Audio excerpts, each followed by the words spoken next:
Hello' everyone সকলোকে স্বাগতম জনালোঁ আৰু এটা ভিডিঅ'লৈ। আজিৰ এই ভিডিঅ'টো এনেকুৱা এটা জবৰ বিষয়ে আলোচনা কৰিম যোনটো জবত আপুনি সোমায়েই per month 1.26 lakh gross salary পাব। আপোনাৰ হাতত 1 লাখতকৈ বেছি পইচা আহিব। তাৰ উপৰি এলাউন্স আছে, তাৰ মানে আপোনাৰ 1,20,000 মান হাতত আহিব সোমায়েই ইনহেণ্ড চেলাৰী প্ৰথম সোমায়েই জবত ভাবক। তাৰ উপৰি আটাইতকৈ ডাঙৰ কথা, এই যোনটো পৰীক্ষা হ'ব সেই পৰীক্ষাটোত প্ৰিলিমছত কোনো নিগেটিভ মাৰ্কিং নাথাকে। আমি নৰ্মেলি বেংকিং এক্সামত নিগেটিভ মাৰ্কিঙৰ কথা কওঁ। এই এক্সামটোৱে হ'ল LICৰ AAO এক্সাম, AAO এক্সাম বুলি কোৱা হয় যোনটো, ঠিক আছে। আৰু এই LIC আমাৰ ভাৰত চৰকাৰৰ এটা অৰ্গেনাইজেশ্যন হয়। পোনপ্ৰথমে দুটামান মই কথা ক'ব বিচাৰিছোঁ। LIC এটা আমাৰ ভাৰত চৰকাৰৰ অৰ্গেনাইজেশ্যন হয়। বহুতে কৈ থাকে LIC প্ৰাইভেট হ'ব, কিবা হ'ব। কেতিয়াও LIC প্ৰাইভেট নহয়। বেংক প্ৰাইভেট হ'ব বুলি কয়, আজিলৈকে হৈছেনে? নাই হোৱা। বেংক মাৰ্জ হয় সদায়। আৰু LIC ভাৰত চৰকাৰৰ বহুত ডাঙৰ প্ৰফিটেবল এটা অৰ্গেনাইজেশ্যন হয়। গতিকে LIC ভাৰত চৰকাৰে কেতিয়াও প্ৰাইভেট নকৰে। আৰু LICৰ জবটো বহুত প্ৰেষ্টিজিয়াছ জব হয়। আৰু LIC AO যোনটো এতিয়া নটিফিকেশ্যন ওলাইছে AAO, যাৰ ফুল ফৰ্মটো হ'ল এইটো এছিষ্টেণ্ট এডমিনিষ্ট্ৰেটিভ অফিচাৰ, ঠিক আছে। আৰু ইয়াতে আপোনাৰ 350টা পোষ্ট ওলাইছে। সেই 350টা পোষ্টৰ ভিতৰত আপুনিও থাকিব পাৰে, য'ত আপুনি সোমায়েই 1,20,000 চেলাৰী পাব। আৰু নৰ্মেলি আমাৰ মানুহে LICত চাকৰি কৰে বুলি ক'লে গাঁৱৰ মানুহবিলাকে কি ভাবে? LICৰ এজেণ্ট বুলি ভাবে। LICৰ এজেণ্ট নহয় আপুনি। LIC প্ৰপাৰ ডেস্ক ৱৰ্ক, ঠিক আছে। আপুনি ক'ৰবাত গৈ চেল কৰিব নালাগে, সেইবিলাক বেলেগ ডিপাৰ্টমেণ্ট হয়, চেলছ ডিপাৰ্টমেণ্ট। এইটো প্ৰপাৰ ডেস্ক ৱৰ্ক।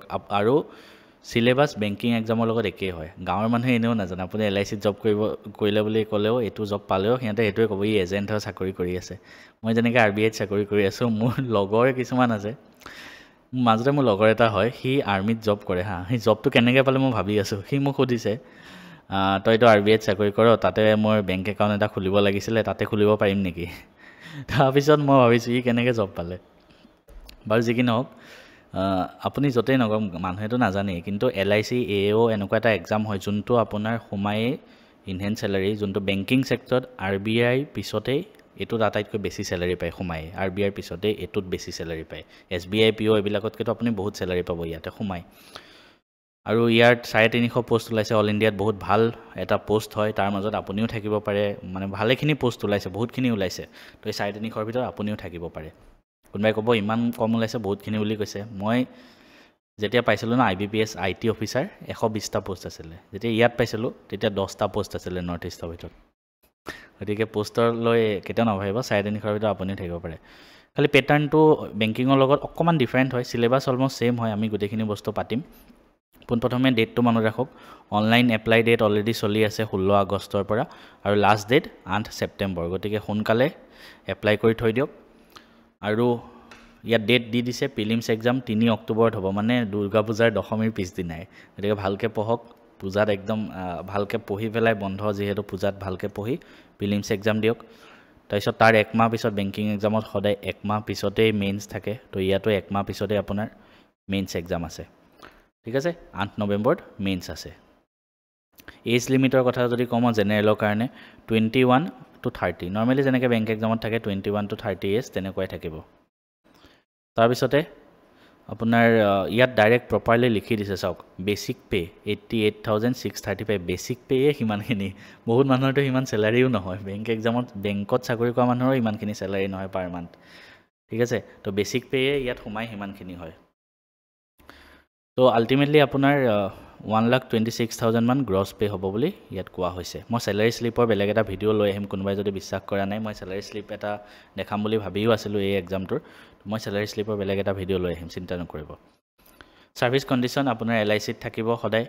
আৰু ইয়াত লিখা আছে, চাওক। The advertise post the regular and selected candidates on appointment are liable to be posted or subsequently transferred anywhere in India. তাৰ মানে আপুনি এই LIC AAO জবটো SBI POৰ দৰে, মানে বেংক POৰ নিচিনা হয়। আপুনি যিকোনো জেগাত ইণ্ডিয়াৰ ট্ৰেন্সফাৰ হ'ব পাৰে, ঠিক আছে। আপুনি নাভাবিব যে আপুনি অসমতে জব পাব, অসমৰ বাহিৰতো জব পাব পাৰে। গতিকে এইটো এটা ড্ৰবেক হয়, কোনোবা যদি অসমৰ বাহিৰত যাব বিচাৰে। চাওক, কোনোবা যদি বেংক POৰ কাৰণে এপ্লাই কৰি আছে, তেনেহ'লে LIC AAO দিয়ক, তাতকৈ বেছি চেলাৰী পাব। বেংক PO অসমৰ বাহিৰত জব পাব পাৰে, বা অসমতো পাব পাৰে, আপোনাৰ ওপৰত, লাকৰ ওপৰত কথা। তো LIC AAO ভাৰতৰ যিকোনো জেগাত হ'ব পাৰে, অকল অসমতে নহয়, ঠিক আছে। তাৰপিছত এইটো চাওক। Candidates will be posted for a minimum period of 5 years in Mofussil branches outside their home zones. Request for allotment posting transfer will not be entertained. 5 বছৰৰ কাৰণে অকমান আতৰত আপোনাক পোষ্টিং দিব। Provision period থাকে shall be provision for 1 year মানে 1 year আপোনাৰ provisionত থাকিব কনফাৰ্মেশনটো নাহে। তাৰপিছত গ্যাৰান্টি বন্ড থাকে এইবিলাক সব বেংক এক্সামতে থাকে ঠিক আছে। এপ্লিকেশন ফিজটো মই কৈ দিওঁ SC ST PWBD ক্যান্ডিডেটৰ কাৰণে 85 rupees আৰু আদাৰ ক্যান্ডিডেটৰ কাৰণে 700 rupees প্লাস GST। আপুনি এপ্লাই কৰি থকা এক্সামটো ভাল এক্সাম হয় আপুনি পাই না পাই পিছৰ কথা দি চাওক ঠিক আছে। তিনটা এক্সাম হ'ব প্ৰিলিমছ মেইনছ ইন্টাৰভিউ। তো তিনটা এক্সামৰ প্ৰিলিমছটো কোৱালিফাইং ইন নেচাৰ হ'ব প্ৰিলিমছৰ মাৰ্কছটো কতো এড নহয় মেইনছ আৰু ইন্টাৰভিউ মাৰ্কছৰ ওপৰত ফাইনেল লিষ্টটো যোগাৰ কৰা হ'ব। তো প্ৰিলিমছটো কেনেকুৱা হ'ব অকমান বেংকতকৈ অকমান ডিফাৰেণ্ট হয় there will be no negative marks আটাইতকৈ ভাল লগা বস্তু হয়নে এইটো তাৰ মানে সব টুক্কা মাৰি আহিব পাৰিম আমি ইয়াত। তো ইয়াত নিগেটিভ মাৰ্কিং নাথাকে টেষ্টটো অনলাইন হ'ব কম্পিউটাৰত কমপ্লিটলি। ইয়াত অকমান বেলেগ হয় টেষ্টটো ইয়াত কি হয় ৰিজনিং মেথছ আৰু ইংলিছ সেম 35টা কোৱেশ্চন 25 নম্বৰ 35 35 30 বেংকৰ প্ৰিলিমছৰ নিচিনা সেম হয় ক্লাৰ্ক প্ৰিলিমছৰ নিচিনা বাট ইয়াতে ইংলিছৰ যোনটো সেকশন হয় হেতু কি কৈছে qualifying in nature and marks therefore of will not be counted for ranking. তাৰ মানে ইংলিছৰ যোনটো 30 নম্বৰ হয় তাত আপুনি 10 নম্বৰ পালে জেনেৰেলৰ কাৰণে আৰু SC ST কাৰণে 9 নম্বৰ মানে 30ৰ ভিতৰত জাস্ট 10 পালে হ'ল ঠিক আছে। তাৰ ওপৰত আপুনি যিমান পায় হেতু আপোনাৰ কাউণ্ট নহয় আৰু প্ৰত্যেকতে 20 নম্বৰ 20 মিনিট সময় থাকিব।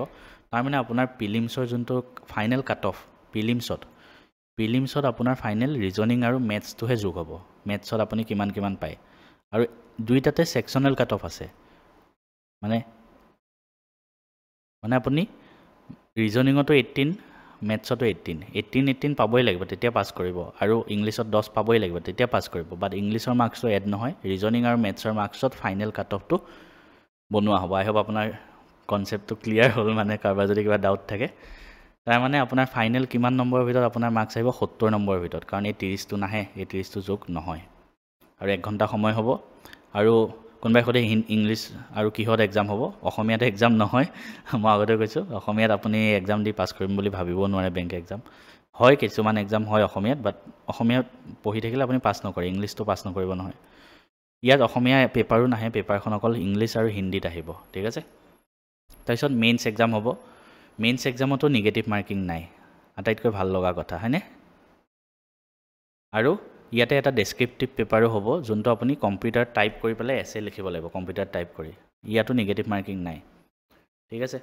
তো তাৰ মানে মেইনছ এক্সামটো কেনেকুৱা হ'ব চাওক ৰিজনিং 30টা কুৱেশ্যন 90 নম্বৰ মানে এটা 3 নম্বৰকে থাকিব জেনেৰেল নলেজ আৰু কাৰেণ্ট এফেয়াৰ্ছ ঠিক আছে ইয়াত কাৰেণ্ট এফেয়াৰ্ছ বেংকিং ৰিলেটেড আহিব বেছিকৈ জেনেৰেল নলেজো আহিব তাত 30টা কুৱেশ্যন 60 নম্বৰ। তাৰপিছত আৰু এটা extra insurance and financial awareness এইটো নতুনকৈ ইয়াত জাষ্ট এড হয় আপুনি যিকোনো ইউটিউব চেনেলত গৈ ইঞ্চুৰেঞ্চ এৱাৰনেছ বুলি চাৰ্চ কৰিব তাতে পঢ়োৱা প্লেলিষ্ট পাব সেইখিনি এক্সট্ৰাকৈ নোটছ বনাই লওক ইয়াতে এই পাৰ্টটোত কাৰেণ্ট এফেয়াৰ্ছ নাহে কাৰেণ্ট এফেয়াৰ্ছ ইয়াতে আহিব এই পাৰ্টটোত অকল ইঞ্চুৰেঞ্চৰ ষ্টেটিক পাৰ্টবিলাক আহিব ইয়াতে 30টা কুৱেশ্যন 60 নম্বৰ এইটো এইকেইটাত মাৰ্কছ উঠোৱা বহুত ইজি হয় ঠিক আছে। তাৰপিছত ডাটা এনালাইচিছ এণ্ড ইণ্টাৰভেনশ্যন মানে কোৱান্টছ মেথছ যোনবিলাক বেংকিঙত আহে 30টা কুৱেশ্যন 90 নম্বৰ ইংলিছ আৰু হিন্দী দুইটাতে আহিব ঠিক আছে। আৰু ইয়াতেও সেকশনাল কাট অফ আছে 45-30 মানে একেটাতো সেকশনাল কাট অফ আপোনাৰ আছে 40 মিনিটছ 20 মিনিটছ 40 মিনিটছ 20 মিনিটছ তেনেকৈ আছে একেটাত মানে টাইম আৰু 2 ঘণ্টা সময় হ'ব মুঠ। আৰু ফাইনেল এটা হ'ব যোনটো ইংলিছৰ ডেসক্ৰিপটিভ আপুনি লিখিব লাগিব এছে বা লেটাৰ কিবা ৰিপৰ্ট তেনেকুৱা লিখিব আহিব 2টা কুৱেশ্যন আহিব আৰু 2টা কুৱেশ্যনত 25 নম্বৰ থাকিব মুঠ 25ৰ ভিতৰত আপুনি 10 পাব লাগিব পাছ কৰিবলৈ হ'লে আধা ঘণ্টাত টাইপ কৰি শেষ কৰিব লাগিব আৰু ডেসক্ৰিপটিভ যোনটো টেষ্ট হ'ব হেতু অকল কোৱালিফাইং মানে এটো জাস্ট 25ৰ ভিতৰত 10 পালে হ'ল ইংলিছটোত তাৰ বাহিৰে ইংলিছৰ আপোনাৰ ফাইনেল মাৰ্কছ যোগ নহয়। তাৰপিছত ফাইনেলি আপোনাৰ কি হ'ব হেতু হোৱাৰ পিছত ইণ্টাৰভিউ হ'ব ইণ্টাৰভিউত আপোনাৰ মাতা হ'ব ইণ্টাৰভিউলে তো ফাইনেল কাট অফটো ইণ্টাৰভিউ আৰু মেইনছত যিমান মাৰ্কছ পাইছে হেতুৰ ওপৰত আপোনাৰ ফাইনেল কাট অফটো বনোৱা হ'ব। কাৰোবাৰ যদি কিবা ডাউট থাকে মোক কমেণ্ট কৰিব আৰু যিকোনো গাইডেন্স লাগিলে মোক কমেণ্ট কৰিব মই আপোনালোকক বনাই দিম।